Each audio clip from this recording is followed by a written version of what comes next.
тапсырмаларды энергетикалық көздердің баршаға бірдей қолжетімді болмауындардың ең басты проблема. Жүйелі энергетика жақсы дамып келеді, бірақ оның маңызы жоғары емес.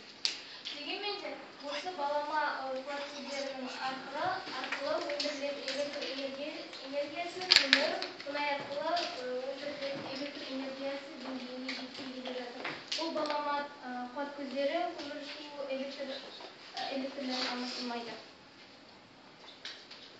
Балалар, тағы қосатындарың бар ма?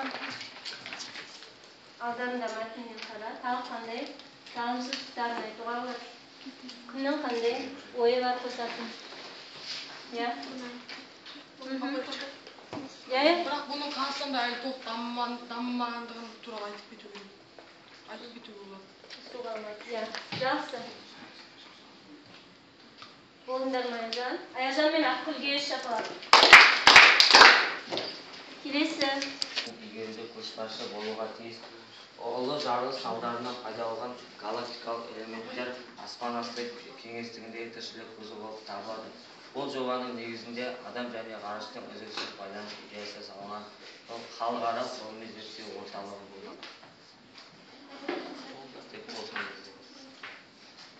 Сонымен қандай болжамдар жасадыңдар? Қандай болжам жасадыңдар? Не деп шештіңдер? Қазақстан ғарыш энергиясын игеруде көшбасшы болуға тиіс. Бізге айналады деп болжам жасап отыр екен азыр. Балалар, қосатындарың бар ма? Жақсы, ендеше Аржанға шапалақ. Әшер 1 минутқа. Балалар, ұқсас жасалған. Бұл архитектураның авторы Адриан Смит. Киіз үйдің 2 қабатты кереге жүйесі мұнда мекендеушілерді қоршаған ортадан оқшаулаумен қатар табиғи енергиясымен жинақтайды. Бұл киіз үйдің ол жаңартылған энергия қуатын дамыту және тарату болмақ. Оның шаңырағы күмбез ретінде сәуле шашады. Бұл адам және ғарыштың үздіксіз қозғалуынан пайда болған идея.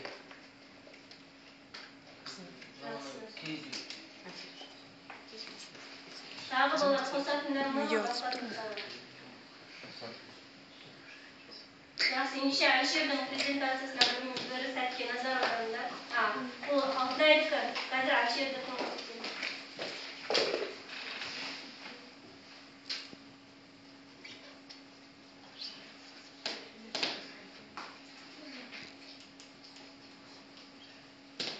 Келесі Әлшердің презентациясы.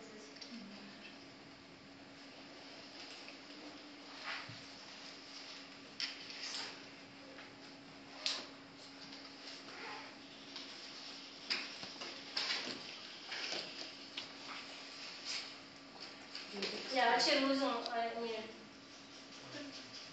Пайдалану ертеде.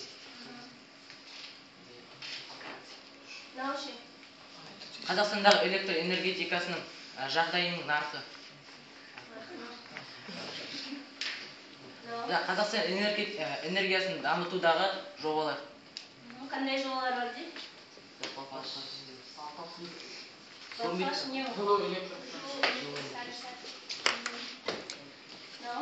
Қазақстандағы электр энергетикасындағы жолдар.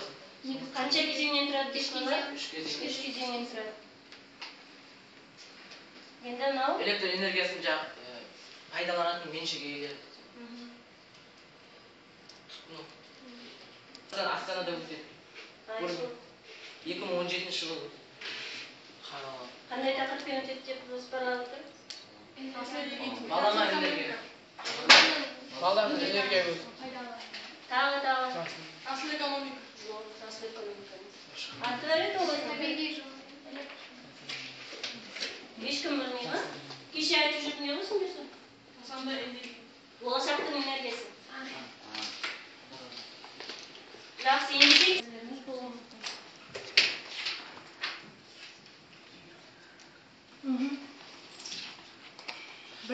екінші топтың қызыл қалпағынан бастасақ, олар Қазақстанның жетістігі туралы болжам. Бірінші ақпараттан бастап шеш.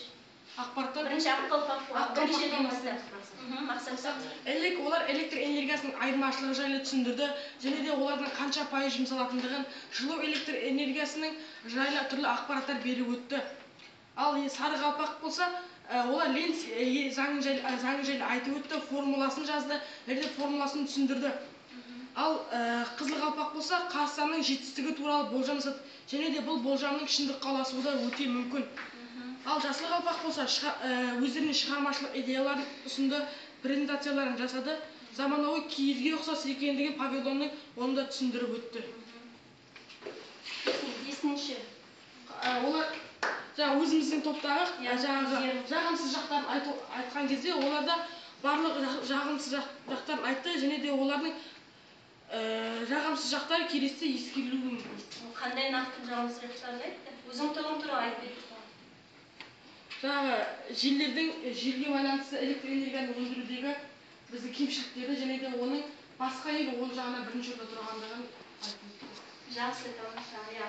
Қуанышбек Шапалақ.